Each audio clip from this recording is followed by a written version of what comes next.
Can you see this?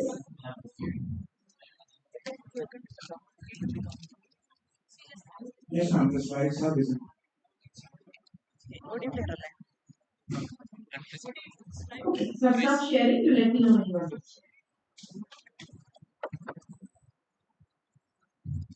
Good. Get the kids and we have to start with students.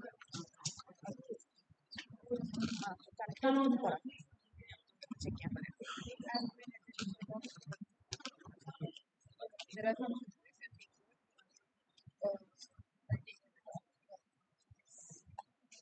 Live stop होगी.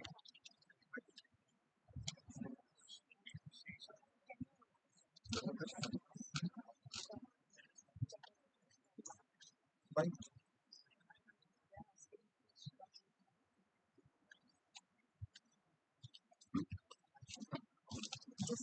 testing.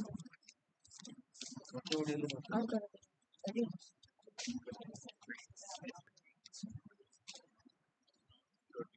Something we should do something from like if there are implementers the scientific systems.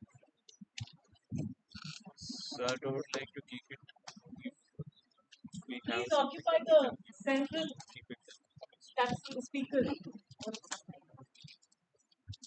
Please occupy this.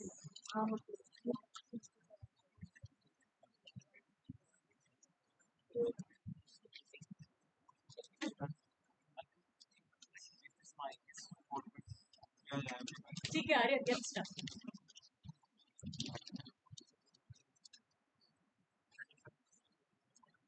She said she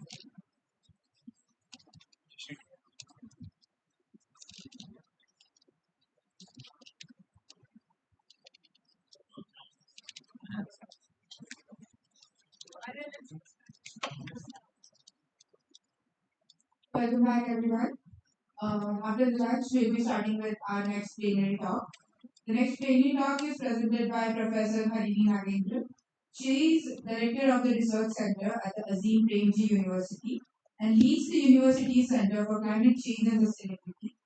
Professor Nagendra is known for her research spanning over 30 years on forest conservation and urban sustainability, with several seminal publications in both areas of work. Her interdisciplinary work on forests combines remote sensing, biodiversity studies, and institutional analysis, and is recognized for elucidating the link between pattern and process in human-dominated landscape of South Asia. For her interdisciplinary research and practice, she has received many awards, including the 2009 Cosgrady Prize from the U.S. National Academy of Science, the 2013 Eleanor Ostrom Senior Scholar Award, and the 2017 Clarivate Web of Science Award. She is an elected member of the World Academy of Science, Trieste, and the Indian National Science Academy, New Delhi. She has written over 200 academic papers, including recent publication in Nature, Nature Sustainability, and Science, and is on Stanford University's list of the top 2% cited scientists in the world.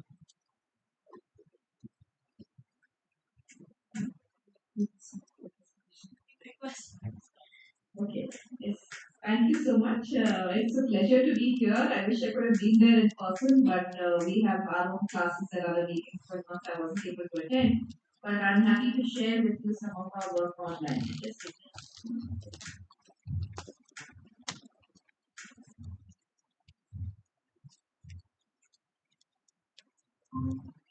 You can see this, I'm assuming. Yes. Yes, ma'am, it is visible. Okay. So I will talk to you from, and I'm going to keep this short and crisp talk because I know we need about 10 minutes for questions, and I know you have to wind up at 2:45. I'm talking about some of the work we've been doing in looking at India's cities as social ecological systems. I'll start with the background propagation. What you see, or as right now in the slide, is the world, a nightlight satellite image of the world. And you will see many, many parts of the world, certainly large parts of India, are lit up for completely at night. Nighttime satellite images are often used as a proxy for urbanization because who leave their lights on at night? Only people in cities. And already we are in a world that is more than 50% urban. And the world itself is going through a huge urban transition that is by 2050, which is not that far away, 25 years or so from now. The world will become 75% urban. 75% of the people in the world will live in cities, which is a huge transition globally from the perspective of sustainability. If you look at the growth of cities from 1990 to about 2014, and this is based on UN data, the fastest growing cities in the world, the reds and the yellows, are all from the global south, what people used to call developing countries in the world. At one point, we call the global south, now largely in Africa and South Asia and East Asia. So China and India are the two fastest urbanizing countries in the world, but what joins them is the third surprising country, which is Nigeria. We don't often think of Nigeria as a fast urbanizing country. We don't often think of Faridabad or cities like that or places like that as cities. But India not just has three of the world's 10 largest cities, Mumbai, Kolkata, Delhi, most of them, but also three of the world's fastest growing cities, cities like Surat, cities like Faridabad. These are very tiny places that are growing at an extraordinarily fast and rapid rate. And we don't know anything about these cities. Close your eyes and think of a global city. Ask most people to think of a global city. They might think of Mumbai or Kolkata. They will not think of a city like Bangalore or Bhopal. They will certainly think of Paris and New York, and they will not think of a city in Nigeria or a city of Ibadan or the city in, let's say, in Brazil. That's not going to come to their top. And yet, these are the cities where I said that cities, people now more than 50% of the world is in cities. That still means that two-thirds of the cities in the global south have yet to be built. That's the rapid scale of urbanization. Only 33% of India is now urbanized. India comes to 50% urbanization. That means a lot of the cities, small towns will become larger towns, and larger towns will become class B cities, class C cities, and then from there to class C cities. There is a large mega cities in which Bangalore is, for instance, or Bombay is. And we know very, very little about sustainability challenges in these. Urbanization in countries like India is, of course, very different from the Western notion of urbanization. In ecological terms, their social ecological systems very intensely footprinted by the human footprint because human density are very high.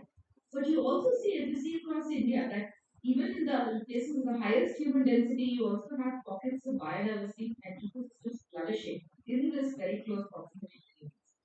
And again, how does that work? How is it that you have places with a high human footprint, but you also have biodiversity? That is not something we understand. The challenge of India is of growing cities. Here's a comparison again of night time satellite images, but this is from Esri, which is a color image. And this is basically, when I say color image, it's a composite of night time satellite images over different time periods. And blue is lights on, that is it's showing you places where cities are growing, and pink is lights out, showing you that cities are shrinking. So if you compare India with some parts of the US, the deindustrializing parts of the US, like the southwest areas around Texas, where a number of industrial cities are closing up and people have moved out of cities because of lack of jobs. Or you look at many parts of Europe, where Eastern Europe or Western Europe, you find that shrinking cities are a big problem. You see a lot of papers in ecology talking about the challenges of living in shrinking cities and how does that impact cities. In India, we have a very different problem in our hands. We have not a problem with shrinking cities, but we have a problem with fast growing cities. Again, the reason why the kind of research in the US context or the European context doesn't apply to India, not just the population. We also see a situation in Indian cities where we lack the high penetration of technology that many parts of the US and Europe have. So, for instance, we have the smart city program in Indian cities, which aims to use technology to deal with our problems efficiently. But our problems in cities are potholes, lack of storage, those kinds of very, very basic infrastructure issues. And to get to the point of fixing smart city grids and information grids is a very, very different task. Many of our cities have simply not even thought of the basic infrastructure. We did an analysis in Nature Sustainability a few years ago looking at what happens to cities in the global south and how are these different from global north cities.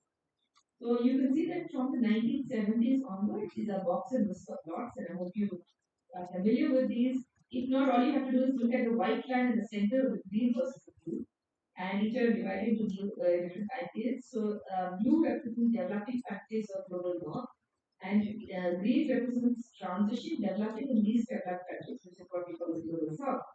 And you can see that the population growth rates are always higher in green versus blue. That is, the global south cities have always had a higher growth rate in the past, and this continues with UN projections even all the way to 2030.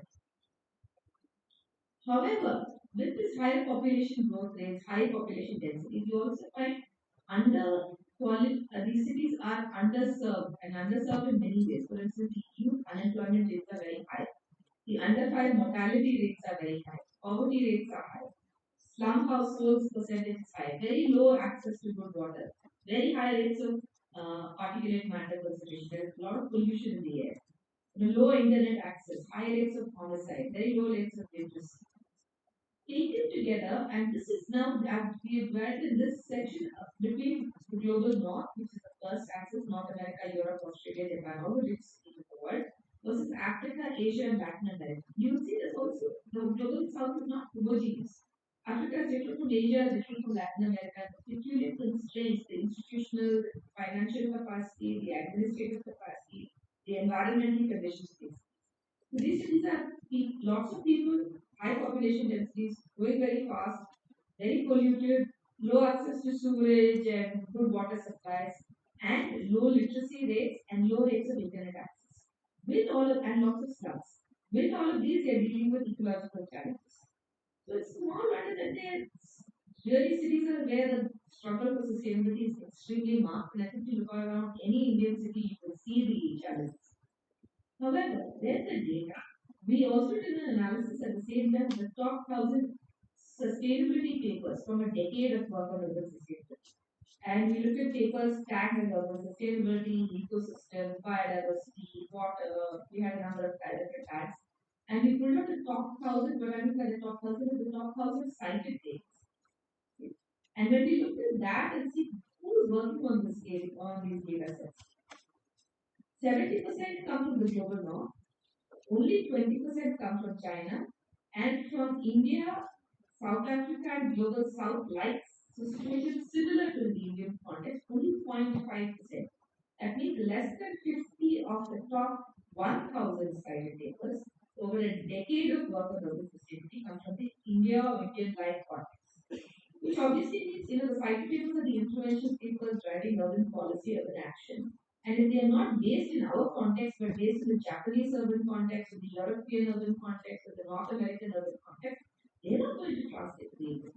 So we are dealing with a situation where we have almost no information from the Indian context. Yet, look at the challenges we're confronting with urbanization.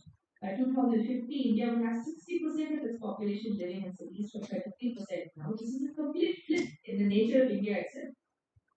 By 2050, we would also have added 415 million people to our cities. 415 million people will have been picked, squeezed, pushed, and shoved into our cities. 1,800 people move into cities every hour, and by 2050, again, Delhi, Mumbai, Kolkata will have more than 100 million people in the cities. How are we going to manage cities? They have to be part of the social ecological systems because if we only think of them as social systems or administrative systems or technology systems, they're not going to be able to live there. We see this clearly, we have challenges of water pollution, heat island effects, flooding, air pollution, so many other environmental challenges. So cities can't survive if they ignore ecology. I think air pollution is a very good example of that because you already see that the World Health Organization is warning that people have a lower life expectancy of 3 to 10 years just because they live in polluted Indian cities. But we also find that urban ecosystems are important for well-being, not just human well-being, but global well-being. To live well in cities, if you look at India, where in age, our age pyramid is so focused on the young, we are a young, heavy age pyramid structure. If by 2050, 60% of our population is living in cities and most of them will be the very young. And if they don't have access to nature, if they've never seen biodiversity, they don't understand why a tiger is important, why a butterfly is important, why an ant is important, they're not going to go on to be future global leaders in the area of environmental action. They are not going to understand why we need to do something on climate or biodiversity or any of the other environmental challenges. So cities and urban ecosystems are very important for global well-being and global imaginations of how it is to live with ecosystems. So here's an example of what we learned in this regard by working on Bangalore, where we were working for a very long time. And it's one of the cities that we know the most about from social ecological systems perspective. If you look at the Wikipedia history of Bangalore, it says the town itself was created in 1537, and that's the red polygon that you see right in the center. But the ecological history of the city is far, far older than this, right? And if you look at inscriptions, old ecological inscriptions, lakes are a very good test to understand how Bangalore is created. Bangalore, Bhopal are known as cities of lakes. And Bangalore, especially, the lakes were created systems. They were originally irrigation plants created by human beings. And the inscriptions give you a sense of why they were created. So some of them were created, like one inscription talks about a lady who created it for the support of animals, cattle, birds, living beings in the service of all time to the goddess Ganga. Then another woman created a lake or paid for a lake to be created so that her husband and other relatives will obtain dharma. And another man invested in lake restoration so that dharma might be to his father. So a lot of these people were creating these lakes and building them across the city, and that's how Bangalore grew. As people came into a new settlement area, this is before the formal town got constructed. This is the villages around Bangalore. They would create a wetland in a lake by looking for a patch which was damp and relatively low elevation. And once they did that and created the lake, there was no paddy downstream of the lake. So there was a dry land, which was the millets that were grown upstream, and the wet land, which was the paddy that was going below. And then when they wrote this down in the inscription, it was such a beautiful description, including the wells underground and the trees overground. So they had a three-dimensional view of their landscape, which had people and new villages, but which included the wells underground, the ecology of the water below the ground, and the ecology of the shade above the ground with the trees. Which city do we think of with this letter? For that matter, once the British came in and we had the modern survey documents, which survey document ever mentions the wells underground and the trees above ground? We just talk about surveys as physical surveys of this area, this latitude, longitude, or this boundary. But we don't realize that if we are building on a wetland, or we're building in a dry place, or we're losing all the shade that the trees provide, then we're in trouble, right? So we have forgotten some certain kind of old wisdom that these people had. It's clear in the inscription after this. Now, as the city grew from then onwards, more and more lakes were added, and at some point, Bangalore came into the night. So the city grew till Kentegowda constructed his market on 1537, and then Shahji Shivaji's father came at the head of the Bijapur Sultanate and got Bangalore to Jagir in the 1640s. He then handed it over to his son, and then it was taken over by the Mughals. And then from there, the Mysore king bought it. And then Hyder Ali took it again as a Jagir, and then Tipu Sultan took it, and then the British came and took it. So Bangalore has changed a number of times, as many cities. But yet, through all of these changes in hands, all the way to the British in the 1890s, as more people came into the city and as the boundaries of the city grew, as the population density of the city grew, people still managed with water supply being local by creating more lakes. So water supply is always local, and there were a lot of traditions around worship of lake goddesses and resilting of lakes annually to keep these traditions going. What happened over time was in the 1890s, there was a prolonged period of drought. And for the first time, they decided to install taps and get piped water from a lake system outside. Now, this was only supposed to be originally created to supplement the water supply, not to replace it, but to supplement it. But yet, because of conversations between the British and the Mysore king, who governed Bangalore, uh, they decided eventually to just replace the entire pipes, the underground water supply, the lake dependent water supply of Bangalore, replace it completely with this pipe water supply from outside. The moment that was done, the death knell of lakes was sort of written in. You can see immediately in the archives that they stopped talking about lakes as important, and no, there are no the worship of goddesses goes down, the cleaning of the lakes, the traditions for centuries develop over centuries disappear, and people start talking about lakes as cesspools of malaria, as filling them in, they become bus stands, they become malls, they become all kinds of other built spaces, and only one lake remains at the heart of the city, that is the Alsur Lake, which you can see right in the center. And even this is half the size of it was originally, half of it is given over the army. Trees continue to be planted, however, till the 1990s. The Bangalore is a dry, semi-arid region. fine, you need the shade. However, by about 2009-10, trees start getting cut first in the hundreds and then thousands and tens of thousands and now in the lakhs for road widening, metros, flyovers, underpasses, all kinds of transport infrastructure. Because now people don't value trees either. Now, with this entire, it's not just a story of human too. What has happened over time is with the loss of lakes, especially the periphery of the city, pipe water does not reach. So Kaveri pipe water used to be supplied to large parts of the city, but it does not reach the periphery of the city anymore, which is still largely dependent on groundwater. And when people started realizing that groundwater is disappearing, citizen movements got together to try and conserve and restore lakes. So there have been a number of lakes that have been restored in the periphery of Bangalore. And these are very nicely restored lakes with a lot of jogging tracks, biking tracks, and good amount of bird and butterfly diversity. Yet, what we see is with modernization of cities, there is certain simplification of biodiversity in human relationships. Lakes have now become places where people want to jog and walk and do urban recreation. There is no place anymore for the grazers, or the fishers, or the bogies, or the migrant workers, or this lady who's collecting beans or so food at the head of the lake, or for the sacred groves that are at the side of the lake. The human relationships have been very simplified to only recreation. In the process of provisioning ecosystem services, I'm sure most of you know the Millennium Ecosystem Assessment classification of ecosystem services into different kinds. The provisioning ecosystem services, which are ones that the urban poor traditionally use in cities, which is grazing, fishing, collecting of fuel wood, collecting of firewood, all of those uses, all of them have been barred. Grazers are no longer allowed to use the lake, fishers are no longer allowed to use any of these resources. And this, because it's a social ecological system, turns out to be actually bad for the quality of the lake as well as bad for ecological justice. So you'll see any Indian lake gets a huge amount of sewage. Sewage comes with carbon and nitrogen. Carbon and nitrogen encourage plant growth, and that's why you have the salvia or the other kinds of exotic weeds that take over, water weeds that take over the surface of the lake and starve the water of oxygen, and you find large scale fish deaths, turtle deaths, anything in the water basically dies because of asphyxiation. But if you had grazers grazing cows in the lake, they would naturally suck out this carbon and nitrogen by eating the grass. And so you had this very nice relationship of coexistence where cattle in the lake were actually good for the lake.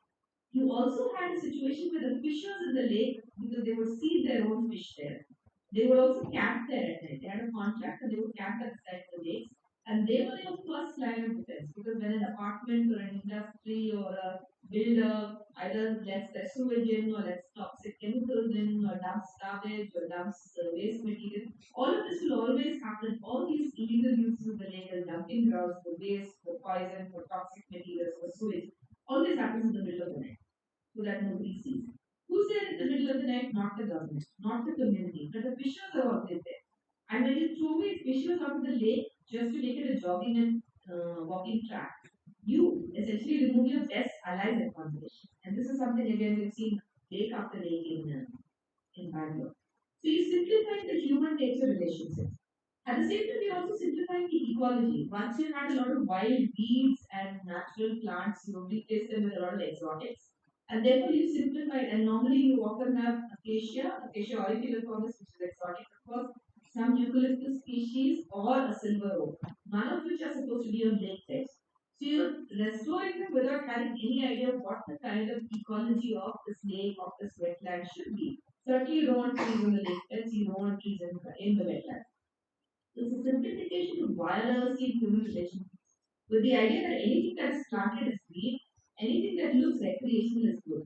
And this is a challenge because in cities we've forgotten how to relate to nature and we don't understand that diversity is a very important underpinning of nature. We're looking for something very different, which is a photo op, something that you can take a selfie.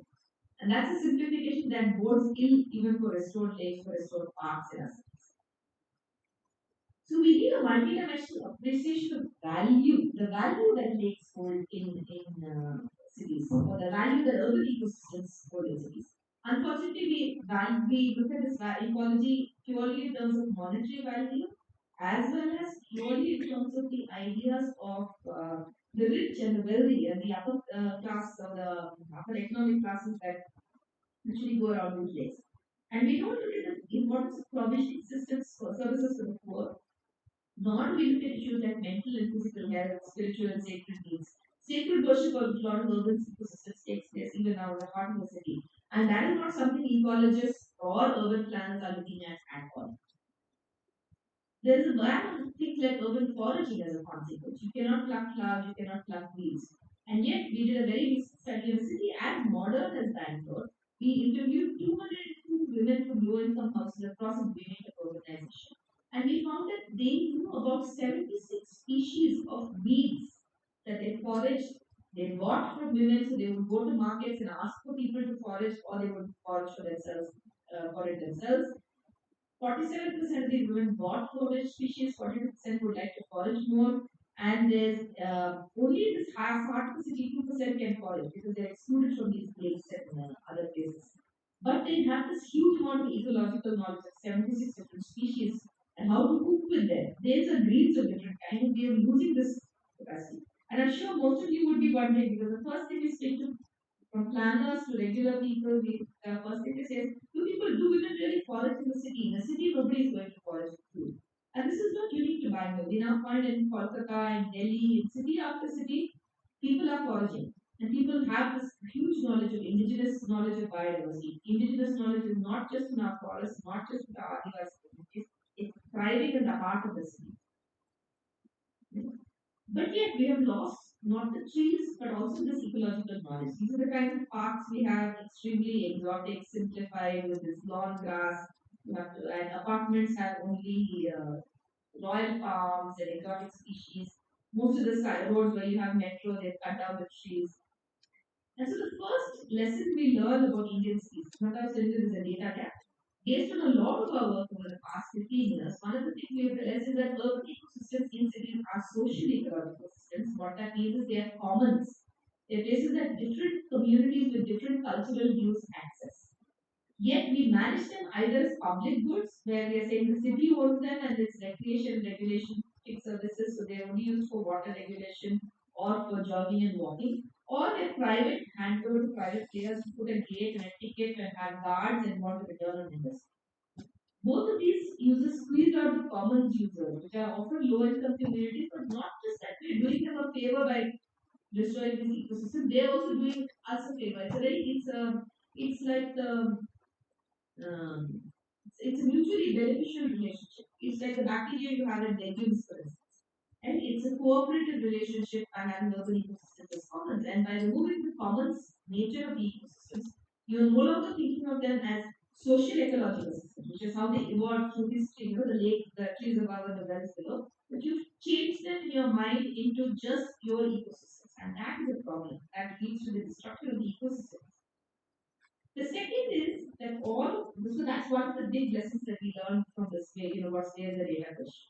The second big missing lesson that we found, which is very useful for policy, is that restored ecosystems in the city are very important for migrant workers or migrants who come into the city from all socioeconomic categories to identify the city, to have a process that mentally is called, and this is a term so used in sociology, place making. What this means is a migrant worker who comes into the city, you see a tree or a species or a bird or some other species that you've seen at the lake, something about the landscape reminds you of your city. It could be in Assam where you see a painted stalk in Bangalore and reminds you of the bird you saw in Assam. Or it could be a neem tree that somebody thinks to have in his village in Andhra Pradesh and sees now at the lake in Bangalore. It could be the group of migrant workers above who choose to work at the lake even though they get paid 1,000 rupees less because just like us, they want their son, his boy, and future to live in a healthy environment where he's next to his parents as opposed to construction site. We find parents of differently able children who say they are happier at the lake because the makes them feel calm, their child feels calmer. We find corporate employees coming to these lakes, transgender people who sit at the lake because they say otherwise the police keep chasing them, and this is the one place where the lake doesn't judge them. So the years insights, this work has told us how ecosystems are not just important for ecosystem services, but they give us new ecological wisdom, new ways of place making, which give people not just feel that the city is their own, the lake is their own, but then these groups meet at the lake and they come together for traffic management, for waste cleanups, for working in government schools, for all kinds of urban action and activism. They come together because they met at a lake and they did something together. And there's something you'll never find in the city, right? The biggest challenge that the city has is anonymization. You don't know your neighbors, you never get together with them. So these are very important things. A mall, a built space will never give you a sense of placemaking that a city, that urban ecosystem in the city will.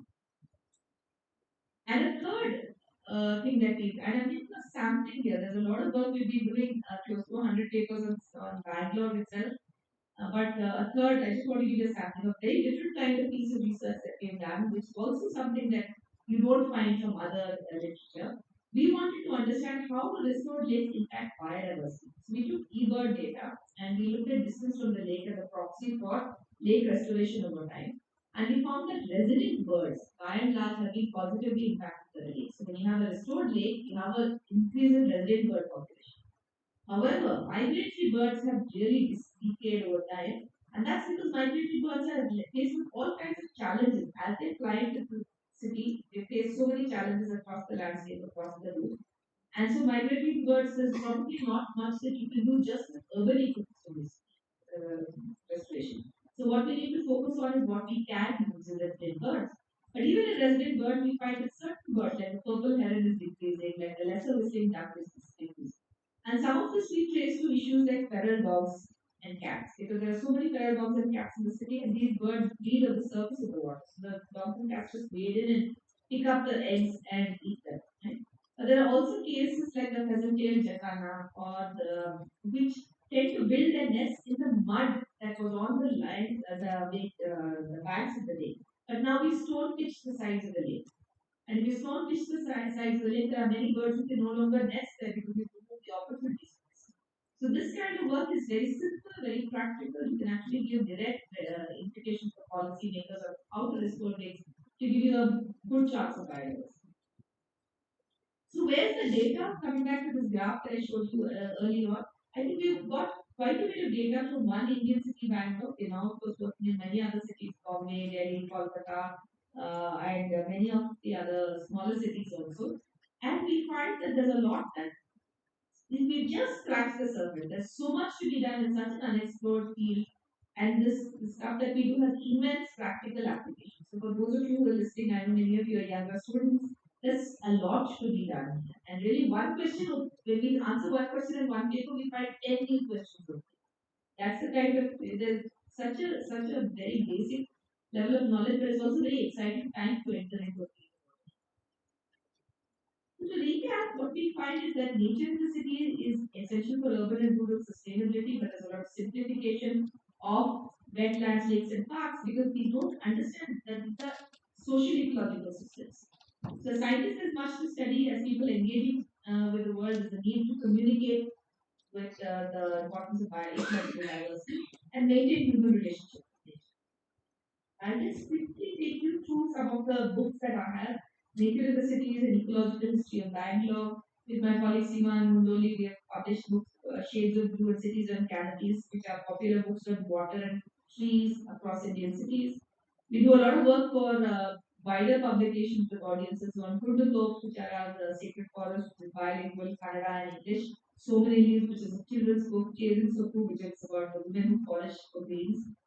And I think this is again something that I would urge many of you to do, that when we are doing work that is so related to the kinds of challenges that we face in cities, I think we need to start understanding how as scientists we don't confine ourselves purely to research, but also do as much communication and engagement with all sections of society as we can.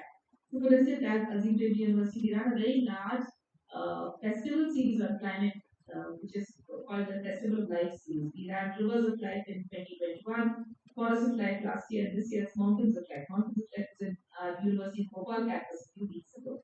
And we have about 15 to 20,000 young students coming in. This is trilingual, Kannada, Hindi, English. And these students come in and engage with the idea of nature through dance, drama, art, science. We get interns to come back and give them material together. And so we're trying to open their ideas, their minds to the importance of the environment, which is something that young people, very young people, really need.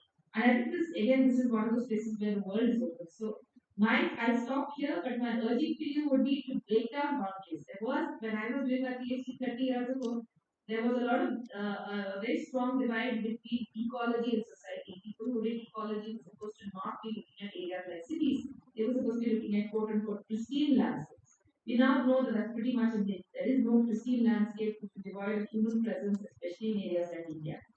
Cities are one extreme of that, but I think we need to start looking at areas of social ecological systems to understand humans and nature engage. But the last barrier, that barrier has to some extent been broken down. The last barrier which hasn't been broken down is the fact that scientists need to be much more out there engaging with the public, engaging with policymakers, engaging with young students. And that is something I think as you people, I'm sure many of you are multi-talented, you can dance, you can sing, you can do drama, you can paint. Our students we find have so many ways of engaging with the public that I am not able to think of because I'm not used to this. So I think the world is open and the need is immense, certainly, and I look forward to seeing what all of you will do in the next several years. I'll stop here and I'm open to questions. Thank you very much. Thank you very much for that really nice overview. I mean, some of our students take a sustainability course this semester. You also have the first year audience, and I usually pitch it very heavy on industrial ecology because mass and energy balance is what I'm comfortable with. But I think this complements some of those ideas very nicely by looking at the socio-ecological perspectives as well. I'll open the floor now for questions, both from the audience who are gathered here in this auditorium. And Sanjeev, I don't know if a student is going to coordinate questions from our first years or how does it work? Can you hear them? Yeah, we can hear you. So I'll take questions from here first and then open it up for discussions from the first years. If that's okay? Okay. Can also there are few questions. Sure, I'll come back to you just a second. Any questions from our audience? Yes.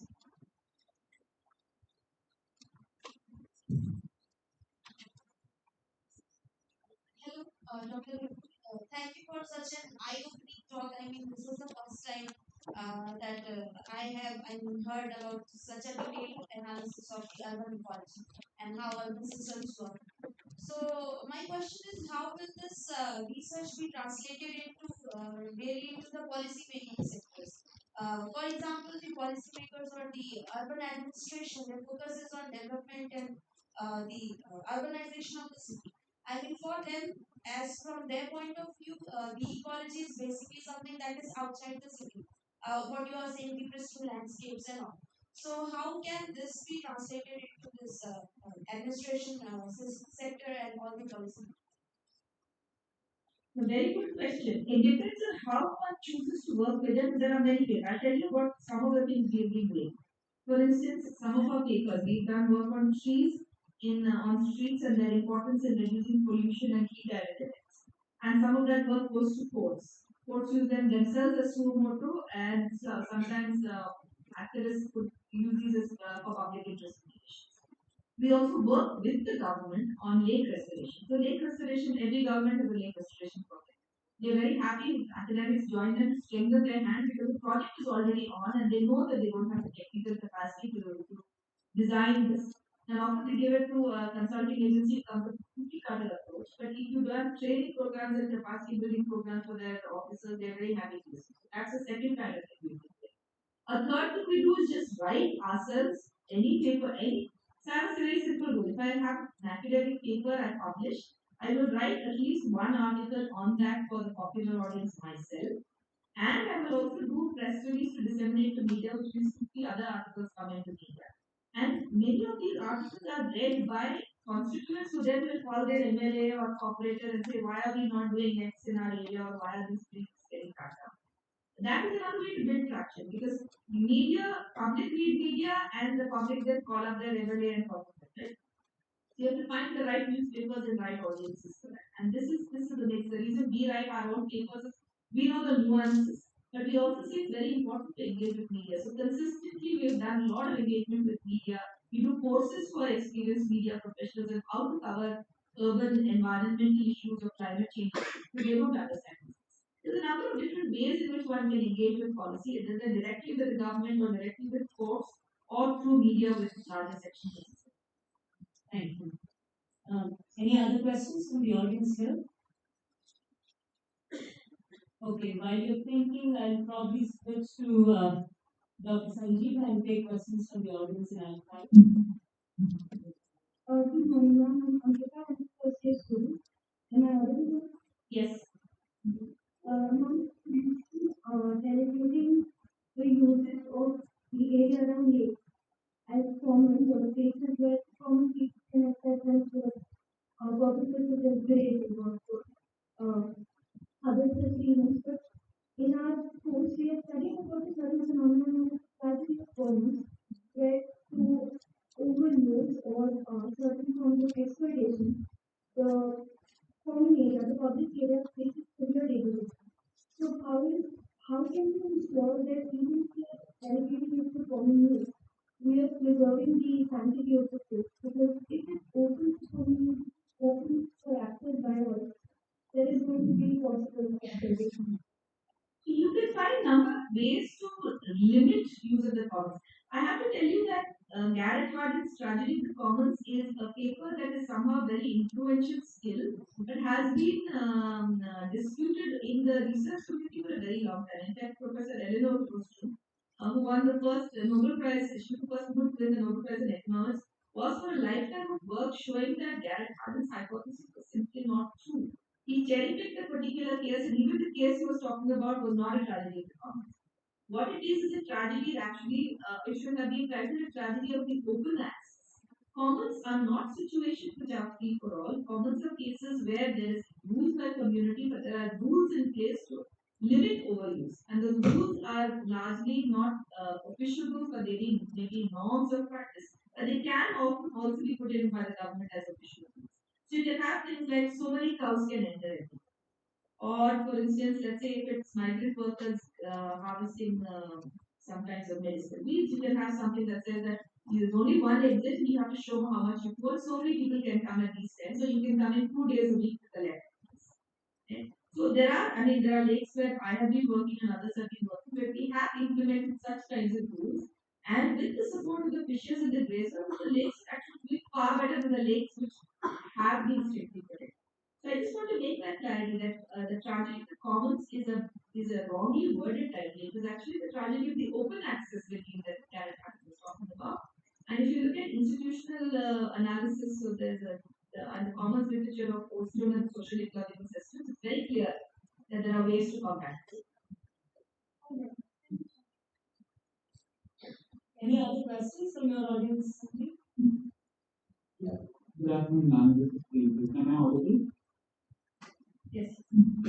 Yes, ma'am. So, as in the talk, we were discussing about the urbanization of cities and like as India, we are going through an immense state of urbanization. And so how do we essentially prioritize the preservation of biodiversity amidst this urbanization? What are the steps that we must step in? We have to think very differently. We want one large spot like national parks and other areas to be extremely well protected. Unfortunately, that's not going to happen. We have to do multiple things. We have to first target very aggressive tree planting campaigns or green greening campaigns in cities, but with a careful analysis, right? So when people say tree planting, they want to plant a lake where they want to plant a grassland, they want to turn over desert areas into tree plantations or plant this. So we need to get in again as ecologists to start talking to the government on what does it mean for restoration, not just for cleaning. So that is one thing. The second is we need to start thinking very innovatively about our rooftops, about our walls, and about small spots of nature that we can create at the side. Apartment gardens for butterflies, how we get butterfly kids, and how to create, in ecology, we used to have this whole debate of single large or several small for protected areas and wildlife. We have to use the several small for cities approach, where you have to have lots of little tiny hotspots. Let's say there is a climate change you want instead of an expensive air conditioner, maybe you can grow plants on your rooftop to keep to lower the temperature. You don't have to paint your roof, right? You actually have plants. And then you can cook with those plants if you have fruity plants and then have come with carbon footprint. And that engages you corporate groups can have a weekend where employees bring children and learn how to meet the kids. So we have to understand how to think very innovatively about how do we get ecology to the city and not just use the old approaches of, oh, there's no place in the roads anymore, oh, there's no other place to plant trees. Where can we plant? What can we do? How can we network these into larger patches for species to move around? I think that's the way we need to do. And now just a follow-up question for that. So, like, as students, what role should we take in this? As students, you can really do a lot. I mean, I think in your campus, there's something that you could do probably. But much more than that, in the vicinity of your campus, what can you find around you? Who's in charge of those public spaces that you could do? So there's urban education. You can do a lot of walks and take schools around and train children in the local areas about biodiversity monitoring programs, etc. But you can also do a lot of urban restoration yourselves in the areas around if you get permission, let's say from the MLA or the corporator to adopt a lake, adopt a patch of trees, adopt a place outside. That is the harder part because I know students come and go. But the urban education part of it is something definitely students can take up. Writing, education, artwork, street theatre. I mean, depending on what your where your creative is taken up. Sure. Thank you so much. Thank you very much. So, Sanjeev, I'm going to request, just in the interest of time, that other questions, one last question. Okay, one last burning question, and I'm sure Professor Harani's email, etc., is accessible, and students can probably write to you. Wonderful. So, yeah, one last question from my side. Good afternoon, ma'am. My question is about since you showed the data on birds and since you showed a graph of resident birds versus the migratory birds. My question lies on the fact that some specific species have been, the number of specific species have been deteriorated. And since you mentioned that is because of the surface and the lake like eggs on the surface. So are we just gonna leave the numbers deteriorating, or is there a specific channel or is there a specific solution? There are solutions. Again, it's a question of long-term engagement with governments on this. For instance, if you had a fence around the lake of the kind, you do have chain link fences, but you need to have a mesh fence, the kind of cat that cats and dogs cannot get, right? And you need to have more place for ground. If they're mud nesting birds, you need to have places for them to create those mud nests. So maybe it's cement pitch, but you create some areas where nesting is possible. So these are very simple solutions really that we saw with the silver data. In fact, our plan is now to take this forward and study this more widely. These are our speculations. See, our study was just with silver data. These are our speculations of what the whys are our speculations. But we actually are now starting to begin research where we do observational research to confirm these. Then our hope is to take them back to government and say redesign your response. Whether they listen is a different, but these are always long conversations. You start them and 5 years later there will be a change in something. So you have to persist with these. Thank you very much. So I'll use or abuse my role as moderator and ask you one last question, something that I contend with as an instructor. And this terminology is very annoying, but many areas of ecology, environment, sustainability, etc. One is people tend to lapse into generalities, and the other is they are soft sciences, right? Somehow, if you aren't writing out partial differential equations and solving them, there isn't adequate rigor to it. And many of our students come with quantitative backgrounds as well, and these real or perceived superiorities on approaches and methodologies that different domains adopt predominantly. It's not to say that these domains cannot be completely quantitative. In fact, you have a body of mathematicians largely working on these sustainability issues, things like economic physics and so on. So, what's your advice on how instructors sort of motivate students and help them appreciate the diversity of techniques that we use to address some of these problems? I think it automatically becomes unappealing to a section of our very bright, motivated students to whom this is simply not rigorous enough by virtue of not writing out enough PDs and solving them. That's a lovely question. I completely agree. I was told myself when I started. So I did an integrated PhD. The first batch of integrated PhD students in the Indian Institute of Sciences is way back in 1992. Most of your students would not have been born there, of course. But I was very strongly advised at that time not to enter ecology, but to stay with molecular biology because it's a soft science. that I would not be able to publish, my career wouldn't go anywhere, and also later not to engage in the amount of outreach that I've been doing because that this would not take place. So the one thing I can say is it's not true that it doesn't take you anywhere. For instance, nature and science, which remain the holy grail for many of us as academics, reach out to me regularly now to write things like that, nature. Perspectives, yes, exactly. So I'm writing a nature perspective right now on science education, which is the mission. And similarly, so there's a lot of interest in these kinds of areas. But I also can tell the students that there is so much work on the quantitative end. I mean, just for reasons of time, I'm not able to talk about this, which you know well. But I should tell the students I also do a lot of work with remote sensing, with GIS, with big data. eBird is nothing but spatial data. Right now, we're doing some work, me and a colleague of mine, Neeti, on phenological changes in response to climate change. And this involves many millions of pixels over many years, over multiple seasons across India. And we're seeing some very different phenological shifts as a consequence of climate change in the eastern Himalayas versus the western Himalayas, for instance, all at the same altitude. So we're trying to understand what is it? Is it altitude? Is it latitude? Is it elevation? Is it many aspect? What is driving phenological responses to vegetation to climate change? So I think the kinds of areas that one can get into, we're also looking at how machine learning can be used to understand how heat and pollution, human responses in cities to heat stress as well as pollution and their interaction effect are not being studied. And machine learning turns out to be extremely useful in these very data poor contexts. So there's a lot that one can do, which is also very data rich for the quantitative ones. My own personal feeling is that the richness really happens when you get out of these barriers, as you were saying, and combine the hard quantitative with the hard qualitative, and then the very imaginative with the art and the other kinds of expression. That's when your mind really comes alive, because real life, real people dealing with these crises don't separate them into here's the equation, here's the art, here's the qualitative aspect. And so we as scientists also need to go back to the original heady days of these environmental sciences and ecological sciences, when things were truly interdisciplinary because people were in need of discovery. And that discovery, the method to me is irrelevant. Otherwise, you're looking, you know, partial, how to solve partial differential equations, maybe, but you're a hammer in search of a nail. And I think we need to be problem centric. We can learn the hard maths, we can use the soft qualitative.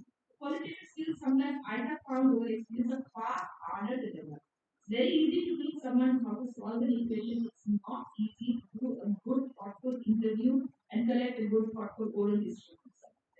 That is that. I'll leave it at that. But there's so much scope really from all directions.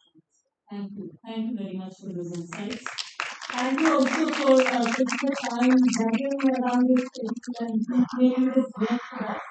And I took the time to sort of read up a bit about your work because I was moderating your session. I did know about your non-fiction works in the column in Deccan Herald, and very quickly as I read up your profile, it went from inspiring to intimidating in a short while. She didn't ask me to advertise, but she's also working on fiction and murder mystery of a trilogy. The last book of which is supposed to come out this year, and I decided I'll wait for it to come out before I start reading the series. So thanks again, and I just take pride in the fact that I'm a fellow Bangalorean, and wish you a very good evening. Bye bye. Thank you. Thank you. And have a beautiful discussion. Absolutely.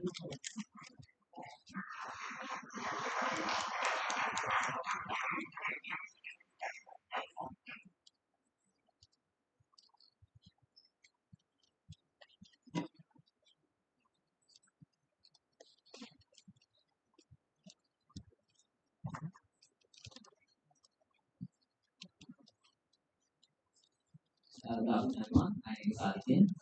As engaging and in fact insightful as the last act was, I'm sure we can all appreciate